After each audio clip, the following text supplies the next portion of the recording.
વડોદરા શહેરના રોડ રસ્તાની હાલત બિસ્માર થઈ રહી છે। થોડાક જ વરસાદની અંદર અલગ અલગ જગ્યા પર ઘૂંટણસમા પાણી, ખાડા ટેકરાના સામ્રાજ્ય જોવા મળી રહ્યા છે।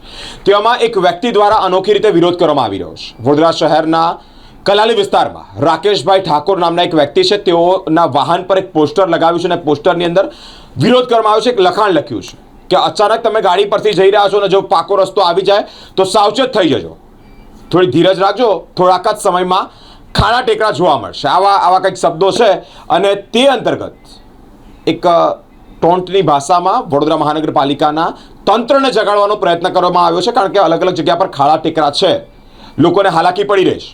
એક પોસ્ટર આવી રીતે લગાવ્યું છે અને અનોખા અંદાજમાં એટલે કે ટોન્ટના સ્વરૂપમાં તેઓ વિરોધ કરી રહ્યા છે। આ સ્ટીકર એટલા માટે કે મારો વિસ્તાર છે જે અટલાદરા, કલાલી અને બીલ એને છે ને કોર્પોરેશને રેડું મૂકી દીધેલું છે અને ગણતા જ નથી એ લોકો। કોર્પોરેશન જરૂરી સૂચના, વાહન ચલાવતી વખતે અચાનક પાકો રસ્તો આવી જાય ને તો ગભરાશો નહીં, સંયમ રાખજો, બરાબર। થોડી વારમાં પાછો ખાડો આવવાનો જ છે, બરાબર। એટલે ત્યાં રોડ એવા જ છે અમારે ત્યાં કલાલ વિસ્તાર, અટલાદરા વિસ્તારમાં જાઓ એટલે આવા જ રોડ મળશે તમને, ચચક મચક મજા આવી જાય તમને, ડાન્સિંગ રોડ। આ લગાવીને તમે શું એ કરો છો? એટલે પેલા અધિકારીઓને જાગું તંત્રને કટાક્ષ મારું છું કે આ જુઓ, તમારા લીધે અમારે ડાન્સિંગ અમારે ડાન્સ નથી આવડતો તો બી ડાન્સ શીખી ગયા છે, આવજો અમારા વિસ્તારમાં, મજા આવશે તમને।